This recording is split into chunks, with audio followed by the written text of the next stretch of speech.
My kids are musical, all of them. As a matter of fact, three of them actually recorded. That's been recorded with me ever since they were baby. My daughter Joanne is sang on nearly every Levi Roots music that she's ever, that she's ever heard. She's been singing backing vocals from she's 3, and she's a singer in her own right. My other son is at top fives in the national charts in the UK in a band, and my other son in the United States is a rapper in his own rights. So they're all very much musical, like I got music from my grandmother and my grandfather. So music is in the blood for them. And my eldest son is a great chef. He runs my restaurant in the United Kingdom where we do all the experimentation for my books. All the recipes starts there in my little family restaurant. And it's my son Zayon that runs that. He creates recipes and he runs the business. So I think the kids are following their father's footsteps very well. Well, it's a plethora of flavors. It's a bit like cooking, you get your ingredients together and you mix it, and what comes out is the Levi Roots brand. Because I don't think people are buying the sauce per se. I think they're buying that whole journey of seeing, the small man triumph over the big man.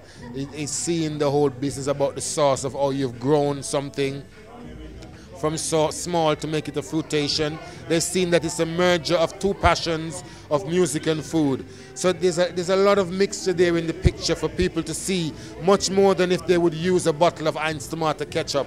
Just use it because there's no story behind it, there's no personality or what have you.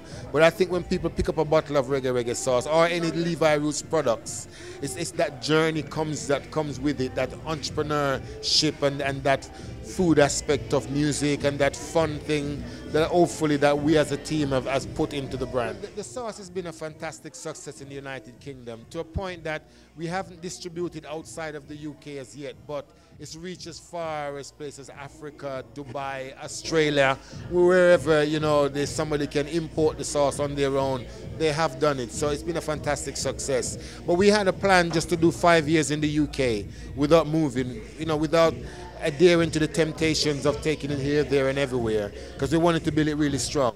And now that we have done that, Jamaica is the first country that we are officially distributing outside of the United Kingdom. We're doing it here properly. And it's bringing the roots back to its roots, because this is what it's about. I'm using the colors of Rastafari, I'm using the name reggae, and I'm a Jamaican, and from you do that, it have to bust in Jamaica. So that's why this is the first place I'm hoping, that it will bust here.